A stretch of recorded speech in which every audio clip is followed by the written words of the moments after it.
Olá, o CRM na TV já está no ar, nosso encontro de todos os sábados aqui na TV Cidade Record TV, trazendo notícias, eventos e entrevistas da área da saúde no Maranhão. E a gente convida você para interagir com a gente, dar sua sugestão e participar por meio das nossas redes sociais. Tem a nossa página lá no Facebook e também o nosso perfil no Instagram, é só você seguir CRMMA. Bem, e no programa de hoje nós vamos falar do Dia da Pessoa com Síndrome de Down, uma matéria especial que vai mostrar que mesmo com as dificuldades, essa pessoa pode viver uma vida normal. É isso mesmo, a matéria está imperdível. Mas antes, nós vamos conversar com o hematologista Dr. Dário Fortes Ferreira, que é de São Paulo. Ele esteve em São Luís participando do segundo curso de infecção relacionado à assistência à saúde e segurança do paciente, evento realizado pelo Conselho Regional de Medicina do Maranhão e do Sindicato dos Estabelecimentos Prestadores de Serviços de Saúde em São Luís. Confira a entrevista. Entre os dias 19 e 22, o auditório do Conselho Regional de Medicina abriu espaço para discussão sobre a segurança do paciente. O segundo curso de infecção relacionada à assistência à saúde e segurança do paciente, realizado pelo Sindicato dos Estabelecimentos Prestadores de Serviço de Saúde em São Luís, CRM e Secretaria de Estado da Saúde, reuniu diversos profissionais da área. Na programação, muitos especialistas contribuíram por meio de palestras que trataram o tema nas suas mais diversas áreas.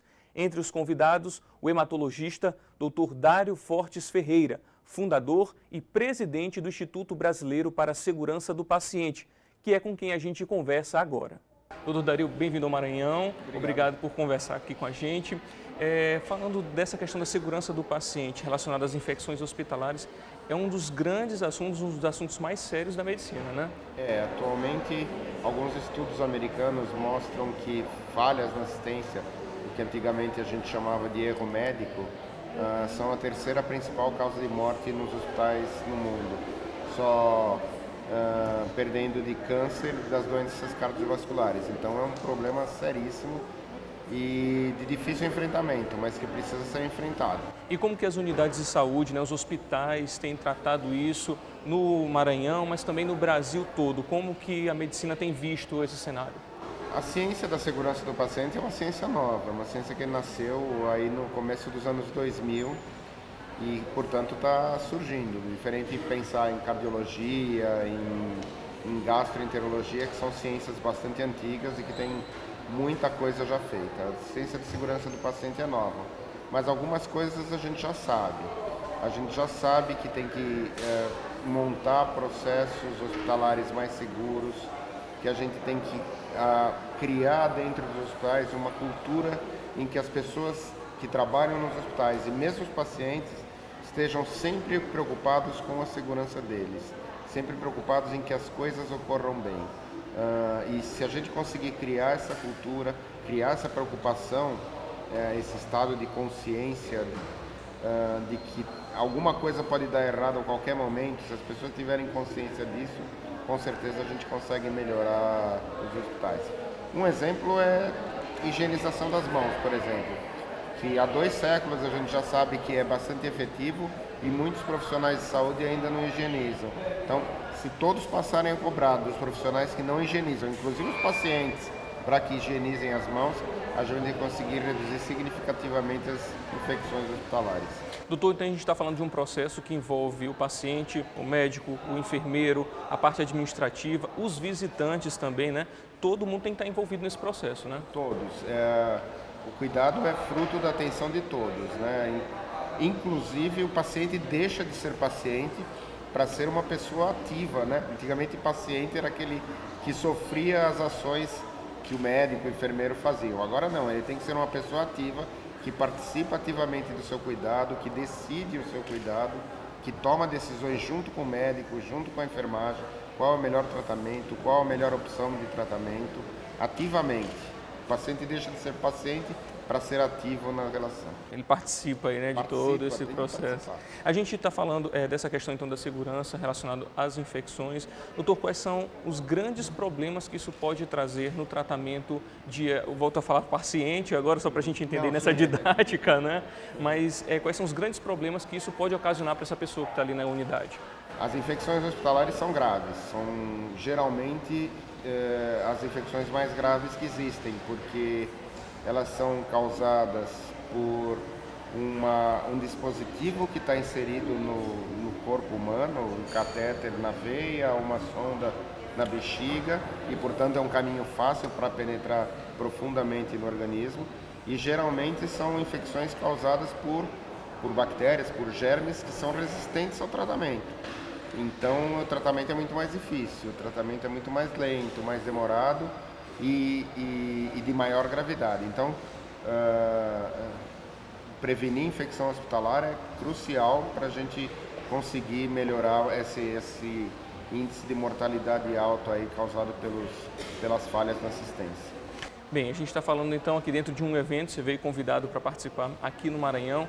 Qual a importância então, doutor, de trazer essa discussão, né, para quem já está atuando na área, para os estudantes, para a sociedade do modo geral? Qual a importância de se discutir um assunto como esse?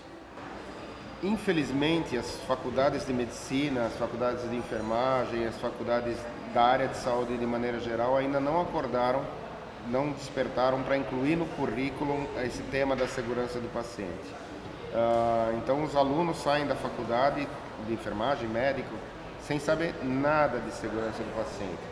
Então a gente tem que incentivar que os profissionais, infelizmente já formados, aprendam isso, que tenham consciência dessa ciência, que tenham consciência dos recursos que precisam ser utilizados para a gente mudar essa realidade. Essa realidade é devastadora. Calculava-se que na época, isso nos Estados Unidos, correspondia à queda de um Jumbo 747 por dia, matando 270 pessoas. É uma tragédia. Então é importante que todo mundo esteja envolvido e entenda a seriedade de um assunto como esse. Não é, doutor? Para mudar a realidade só se todo mundo entender.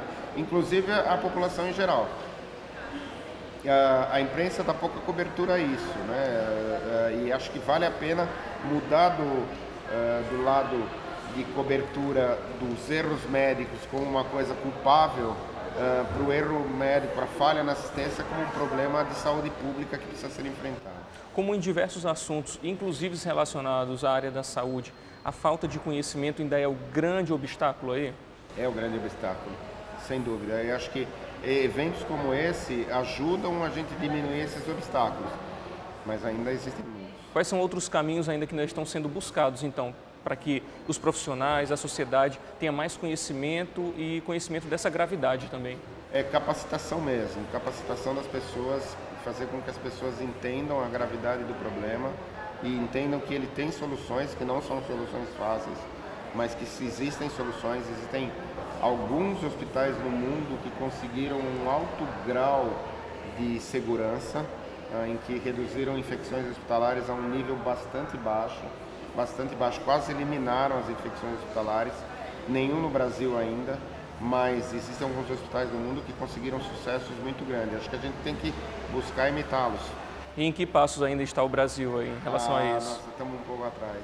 Passos lentos ainda? Temos muito que caminhar. Doutor, então para a gente alertar a sociedade, né? Como que a sociedade pode cobrar essa melhoria, como que ela pode participar disso, para que a gente dê agora esses passos, então, avançando ainda mais nesse assunto e no conhecimento desse assunto? Então, eu acho que a sociedade precisa passar a discutir esse assunto com seriedade. A opinião pública, as redes sociais precisam passar a discutir isso com maturidade, sabendo que isso não é um problema individual de um ou de outro médico, mas é um problema coletivo de todo o sistema de saúde e que precisa ser enfrentado entendendo isso, que é um problema coletivo. E aí a população começar a cobrar dos gestores hospitalares, dos gestores de saúde, tanto privado como público, que tenham atitudes coerentes em relação à segurança do paciente. Eventos como esse, campanhas de higienização das mãos e mais ainda, a participação ativa das pessoas no cuidado. Não Se tiver, eu sempre digo para os meus pacientes e para as pessoas com quem eu trato, se você tiver alguma dúvida que a conduta que o médico está tomando, a proposta de tratamento que o médico está tendo, não te convence totalmente, não seja bobo, procure uma segunda opinião, procure uma outra opinião que corrobore ou que altere, e aí você vai ter a chance de decidir qual é o melhor tratamento para você. Você é ativo na solução, a saúde é tua, você tem que participar você, pessoa em geral, tem que participar como um agente de saúde, como uma pessoa que vai buscar melhorar a sua própria saúde. Doutor Dario, muito obrigado então, pelos seus esclarecimentos, esse bate-papo, para que as pessoas sejam despertadas aí, para se interessar mais por esse assunto e também buscar aí novas soluções. Muito obrigado. É um prazer. Obrigado. Tá aí um assunto muito importante que precisa mesmo ser discutido por toda a sociedade, médicos, enfermeiros, pacientes. A sociedade, de um modo geral, deve atentar para esse assunto da infecção hospitalar, porque é muito sério mesmo a gente falar sobre isso. Olha só, a gente vai fazer agora um rápido intervalo, mas no próximo bloco tem uma matéria especial sobre o Dia da Síndrome de Down. A gente volta já já.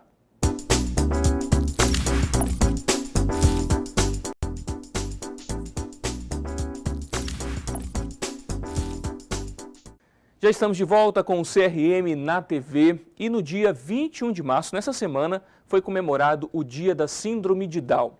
No Brasil, atualmente são aproximadamente 300 mil pessoas que têm essa condição genética, mas nada impede que elas vivam normalmente e diversas iniciativas têm contribuído para isso, como a gente vê agora na reportagem especial da repórter Rafaela Moreira.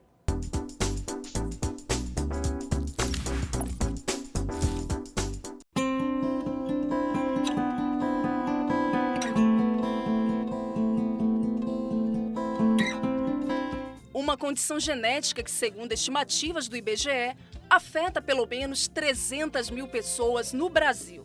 Histórias como a do pequeno João Vitor trazem um novo olhar à síndrome de Down, que trata-se de uma alteração genética no cromossomo 21, que deve ser formado por um par, mas no caso das pessoas com a síndrome, aparece com 3 exemplares, trissomia, o que pode gerar déficits no desenvolvimento, mas nada que impeça uma vida normal. O João que o diga, o pequeno domina os gramados e não há quem o segure em campo. E olha que até eu fui desafiada em uma partida de futebol. Haja fôlego! Bom, eu tô aqui com a Mirella e o Leonilson, os pais do João, de apenas 6 anos. Olha, deu para perceber que ele tem disposição para dar e vender, né? É verdade, né, João? Sim. Gosta muito de jogar bola? Sim. Olha, gosta mais de jogar bola ou de microfone? Ah, joga bola. Agora me conta um pouquinho, Mirella, é importante, né, para você como mãe, você como pai, interagir, colocar o filhinho de vocês para participar de esportes, interagir com outras crianças. Isso, com certeza.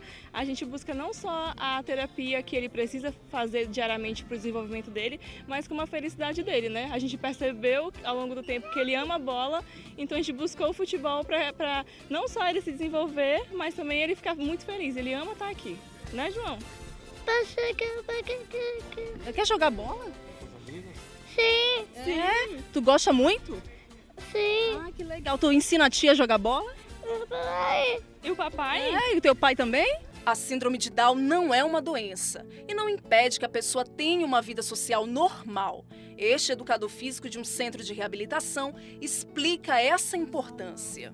Pessoas têm que tirar esse bloqueio, no caso aqui as pessoas com síndrome de Down, com essa aquisição dessa síndrome, que não precisam fazer as atividades que qualquer pessoa praticam, de ir a um local de lazer, de ir como um shopping, em uma praça, fazer uma atividade física ao ar livre e não deixar muito essa questão de prender ela, de bloquear ela para esses meios. Até porque uma pessoa com síndrome de Down é uma pessoa comum como qualquer outra. Tem só que umas adaptações que têm que ser feitas para elas entrarem em contato já e se socializarem mais com o meio que a gente convive. O pai do pequeno grande João se sente realizado ao ver o filho desenvolvendo atividades como qualquer outra criança. A inclusão para ele, para a gente, é tudo hoje. Além da escola, da natação, do futebol aqui. Então, além de desenvolver a saúde dele, ele vai estar interagindo junto com as outras crianças normalmente. Então, nosso filho, ele é muito especial realmente, e é por isso que nós amamos ele. Agora, gente, é importante a gente ressaltar isso, porque a gente está comemorando o Dia Mundial, né, dessas crianças, dessas pessoas especiais com Down. E, infelizmente, hoje na sociedade ainda existe esse tabu, esse certo preconceito, essa falta de informação, podemos falar assim, de acharem que tem que proteger demais e isso acaba, de uma certa forma, prejudicando, retraindo, não é isso? É verdade. Eu acho que a partir do momento que a gente coloca ele para fazer essas atividades, ele se solta, ele se dispõe, ele vai, de uma forma ou de outra, se sentir capaz de fazer qualquer atividade. Então ele se sente, né, João? Solto para fazer o que quer, não é, filho? João, quantos anos você tem? Fala pra tia, 6. Mostra o 6. Mostra o 6. Mostra o 6. 6. Assim, ó. 6. 10. Isso. Manda um beijo pro tio. Manda um beijo. Manda um beijo assim. Ali, ó. Um coração. Um coração. Cadê o coração? O diretor do centro esportivo que João frequenta fala com entusiasmo do desenvolvimento de seu futuro atleta. Isso, o João, quando entrou aqui na escolinha, ele teve alguma dificuldade de relacionamento até, mas agora, completamente integrado com os outros coleguinhas, está tudo numa boa. Sonhos, projetos devem ser apoiados. Condição genética não representa qualquer tipo de barreira. Ou existe alguém que não possui limitações? A família Barros deixa essa lição como exemplo que deve ser seguido. E sabe aquele abraço carinhoso que você nunca esquece? Pois é, o João faz isso muito bem. Hoje o João, ele também, como eu já falei antes na escola, ele tem desenvolvido muito, tem vindo para a escola e tem desenvolvido muito junto com a nossa terapeuta ocupacional dele. Então é por isso que a gente pede que todos saibam educar os seus filhos, não olhando com falta de inclusão para ele, pensar que ele é um coitado, não. Todos eles podem e todos eles devem estar inclusos na nossa sociedade. E é isso, eu queria que você deixasse uma mensagem, você como mãe, vocês já falaram que coisas assim essenciais para os pais. João estuda de manhã, pratica esporte pela tarde e eu queria que você deixasse uma mensagem para os pais que nos assistem, familiares em geral, que tem um familiar dentro de casa com síndrome de Down, que é possível sim. E que deve ser feito sim, essa inclusão, ele pode estudar, fazer faculdade normalmente. Sim, João pode ser o que quiser e qualquer pessoa que tenha síndrome ou não, é o que eu digo sempre, ele pode ser o que quiser. Outro dia eu estava até brincando, ele quer ser jogador de futebol, ele pega o microfone, ele quer ser repórter, ele quer ser fotógrafo, então ele vai ser o que quiser. Vou perder minha vaga já. Então, outra coisa também que eu comento muito é que ele convive com muitas crianças, então essas crianças vão ser o nosso futuro, né? Então quem é preconceituoso hoje é porque no passado não teve esse contato. Então o pai e a mãe que tem essa criança, que no caso convive com o João e que sabe de certa forma explicar, olha, o João tem síndrome de Down, por isso que ele ainda não fala, tem um desenvolvimento um pouco mais lento. Então esses pais, educando as crianças dessa maneira, no futuro essas crianças serão adultos sem preconceito, com respeito. E as escolas também, né? Importante. Isso, com certeza, as escolas, no geral, a sociedade no geral. E é isso. E João, quer falar alguma coisa? Fez um gol. Fez um gol? Gol! Fala pra tia que gosta de bolo de chocolate. Eita, bolo de chocolate. Peta. Agora me diz uma coisa, tu vai ensinar a tia a jogar bola? Sim! Então pronto, eu vou encerrar minha matéria aqui, porque eu vou aprender a jogar bola agora, que eu acho que não vai dar muito certo, mas eu vou tentar. Ó, o meu professor aqui. Então é isso, manda um beijo, João.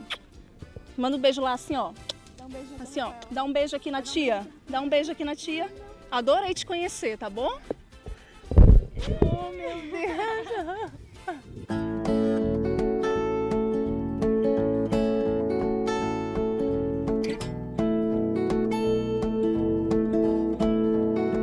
Shoes on my feet, sun on my back, soft place to sleep. Yeah, I like that.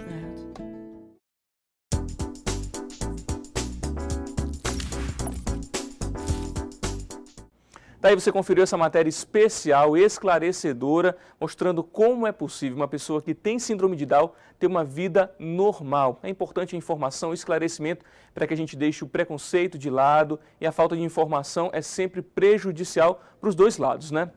O CRM na TV fica por aqui, mas antes de me despedir, eu peço para você participar com a gente lá nas nossas redes sociais. É só você procurar o CRM MA no Facebook e também no Instagram. Obrigado pela sua companhia, a gente espera você no próximo sábado, não esqueça, à 1h da tarde, aqui na TV Cidade Record TV. Bom fim de semana e até lá!